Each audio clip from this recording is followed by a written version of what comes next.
Hi, I'm Carolyn Leah, the Director of Christian Discipleship and Formation at Beulah and Plum Creek Presbyterian Churches.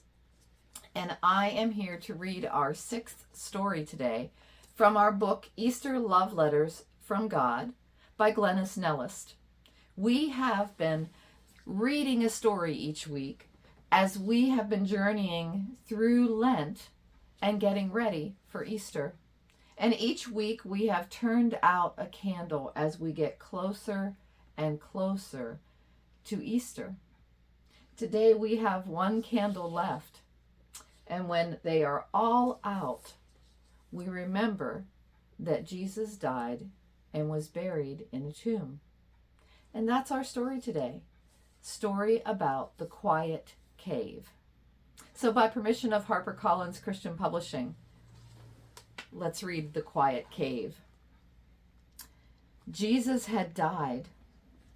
Joseph and Nicodemus were sad. They carefully took Jesus' body down from the cross.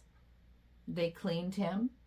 They wrapped his body in strips of white linen cloth and carried him to a quiet cave on the hillside. They laid Jesus down inside the cave. Then they said goodbye. Before they left, they rolled a big stone over the entrance.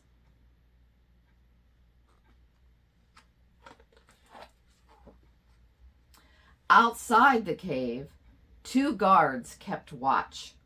The big heavy stone was sealed in place. And for 3 whole days, all was still.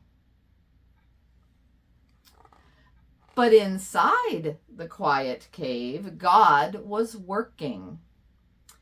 If you tried to peek inside, you couldn't see anything. If you stood outside and put your ear to the big stone, you couldn't hear anything. If you tried to imagine what was happening, you couldn't.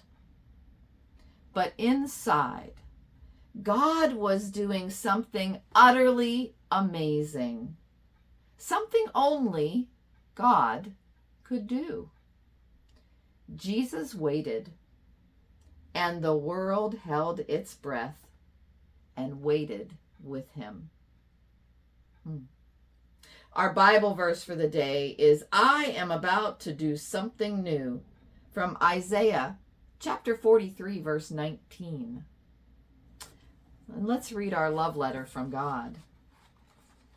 Dear child of God, do you like surprises? Inside that quiet cave, I was working on a surprise that no one could imagine.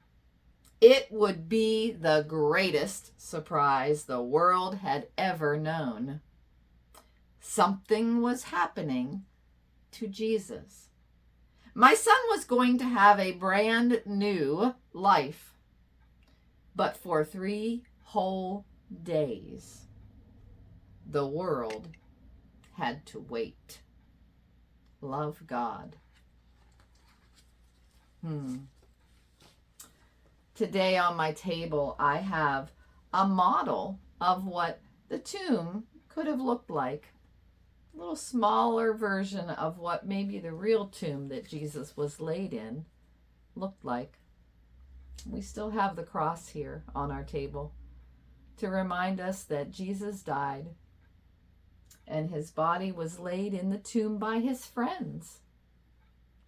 And then the big stone was put in front of the tomb, and we and the world had to wait. And we're waiting now. This is our time to get ready for Easter, and we are waiting for the great surprise that God had for the world.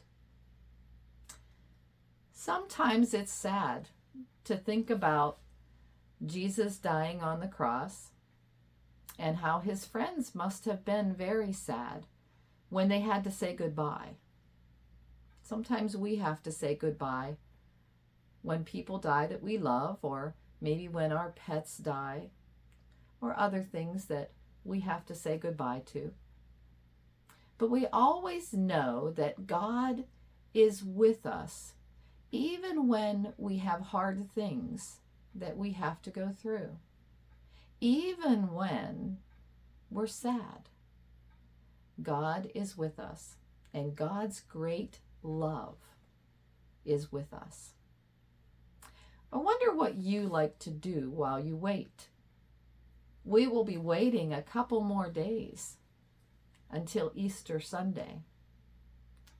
I'm wondering if you could do something that might help you to remember that God is with you, and God's great love for each one of us is going to be a part of the surprise on Easter Sunday. So we're going to turn out our last candle because we have been waiting 6 whole weeks to get ready for Easter. We only have a little bit longer to wait.